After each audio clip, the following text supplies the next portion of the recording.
جب تمہارے اوپر نااہل حکمران مسلط کر دیے جائیں تو یہ تمہارے اعمال کی سزا ہے۔ ایک روایت میں آیا اعمالکم اموالکم، تمہارے اعمال ہی تمہارے اموال ہیں۔ حجاج بن یوسف بڑا ظالم شخص ہے۔ حضرت حسن بصری رضی اللہ تعالیٰ عنہ فرماتے ہیں پچھلی امت کے لوگ اپنے سارے ظالم اکٹھے کر کے لے آئیں اور ایک پلڑے میں رکھ دیں، تو دوسرے پلڑے میں ہم حجاج بن یوسف کو رکھ دیں تو ہمارا پلڑا پھر بھی باری ہوگا۔ 70,000 لوگ اس نے اپنے ہاتھوں سے قتل کیے، 90,000 لوگ اس کے حکم سے کٹے ہیں۔ بصرے کا ظالم ترین حکمران حجاج بن یوسف۔ لیکن کچھ لوگ تھے کہ جو اس کے سامنے بھی حق بات کر لیتے تھے، اگرچہ وہ بہت سخت تھا اور بات بات پہ گردن کاٹتا تھا۔ کہتے ہیں بصرے میں ایک فقیر آ گیا تو حجاج بن یوسف نے اسے بلایا اور کہا کہ میرے لیے کوئی وظیفہ بتائیے۔ تو اس نے کہا کہ تمہارے لیے بہترین وظیفہ یہ ہے کہ تم دوپہر تک سوئے رہا کرو۔ اس نے کہا یہ عجیب وظیفہ ہے؟ کہا ہاں یہ تیرے حق میں اور امت کے حق میں بہتر وظیفہ ہے۔ کہا وہ کیسے؟ کہا تم دوپہر تک سوئے رہو گے تو اس کا نتیجہ یہ ہوگا کہ لوگ تیرے ظلم سے بچے رہیں گے اور تیرے بھی نامہ اعمال کے اندر گناہ کم درج ہوں گے، اس لیے تیرے لیے بہترین وظیفہ ہے کہ تو دوپہر تک سویا رہے۔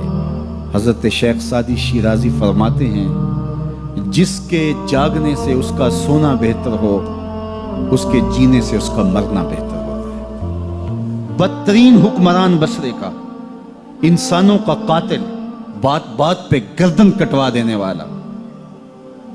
کسی نے کہا حجاج اگر تو بچہ تھا اس وقت تیری عمر اتنی زیادہ نہیں تھی، لیکن تو نے دور عمر تو دیکھا ہوا ہے، تو اتنا ظالمانہ انداز کیوں اختیار کیے ہوئے؟ تو حضرت عمر جیسا حکمران کیوں نہیں بن جاتا؟ تو جو حجاج نے جواب دیا وہ سنیے، 2 لفظ اس نے جواب دیا، تبازروا اتعمر لکم، تم ابو ذر غفاری جیسی رعایا بن جاؤ، میں عمر جیسا حکمران بن جاتا ہوں۔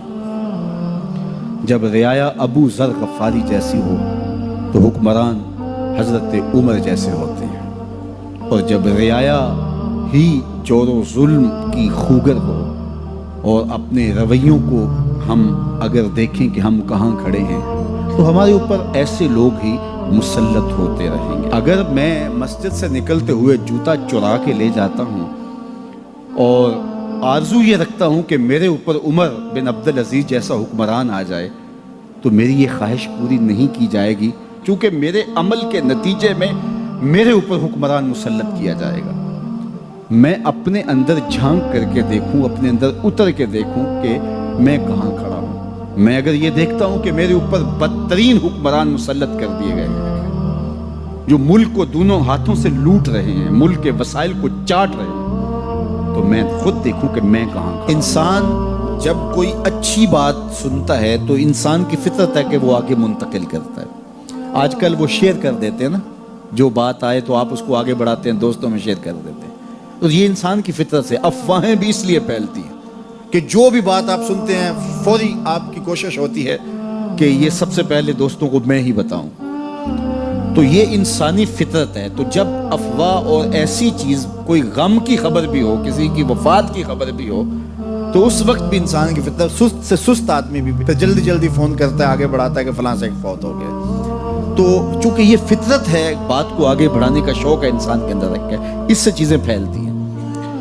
اور پھر جو خیر کی خبر ہوگی یا خیر کی بات ہوگی تو اس کو تو آگے پھیلانے کا پھر ہمارا دین بھی ہمیں ترغیب دیتا ہے، جذبہ دلاتا ہے۔ تو حضرت ابو ہریرہ اس جذبے کے تحت جو سنتے تھے پھر آگے منتقل کرتے۔ اب حضور کی بارگاہ سے اٹھ کے جاتے تو سب سے پہلے گھر جاتے اور سب سے پہلے اپنی ماں کو سناتے، اور ماں تھی کافرہ، وہ سننے کی بجائے، خوش ہونے کی بجائے سن کے وہ الٹا ناراض ہوتی اور کوئی نہ کوئی ایسی بات کر دیتی۔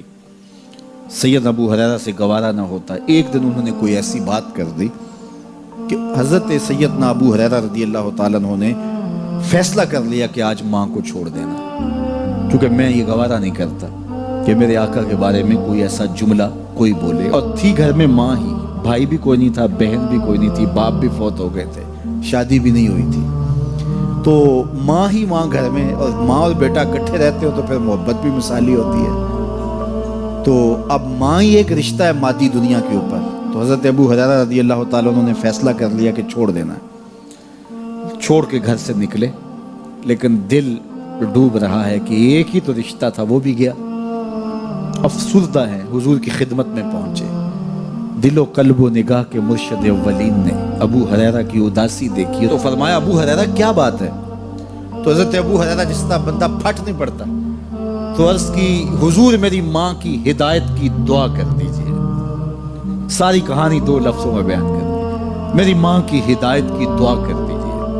حضور نے نہیں پوچھا کیا ہوا، کیا ماجرا ہوا، فوراً ہاتھ اٹھ گئے، اور لفظ کیا تھے؟ اللہم اہد ام ابی ہریرہ تھا، اے اللہ ابو ہریرہ کی ماں کو ہدایت دے دے۔ ادھر انہوں نے بے چینی سے یہ بات کہی، ادھر حضور کے ہاتھ اٹھے، پھر ان اٹھے ہوئے ہاتھوں کو خالی تو موڑا ہی نہیں جاتا۔ اجابت کا صحرا عنایت کا جوڑا، دلہن بن کے نکلی دعائے محمد صلی اللہ علیہ وسلم۔ تو حضور علیہ السلام نے ہاتھ اٹھا دی، حضرت ابو ہریرہ نے دوڑ لگا دی۔ کسی نے پوچھا ابو ہریرہ آج بڑی جلدی ہے؟ کہا آج ہی تو دیکھنا چاہتا ہوں، گھر پہلے میں پہنچتا ہوں یا حضور کی دعا پہلے پہنچتا ہوں؟ جا کے دروازے کو دستک دی، اندر پانی کے کھنکنے کی آواز آ رہی تھی جس طرح کوئی غسل کر رہا ہو۔ آواز دی تو آواز آئی، بیٹا ابو ہریرہ ٹھہرو، میں بھی آئی۔ کہا لہجے سے سمجھ گیا اس میں محمد عربی کی دعا بول رہی ہے۔ تھوڑی دیر کے بعد میری ماں آئی، تازہ آثار وضو سے اور غسل کی وجہ سے ان کے جو ہے وہ بالوں سے قطرے ٹپک رہے تھے، اور لبوں پر میرے حضور کا کلمہ جاری تھا۔ اللہ اکبر، سیدنا ابو ہریرہ تیرے مقدر پہ قربان۔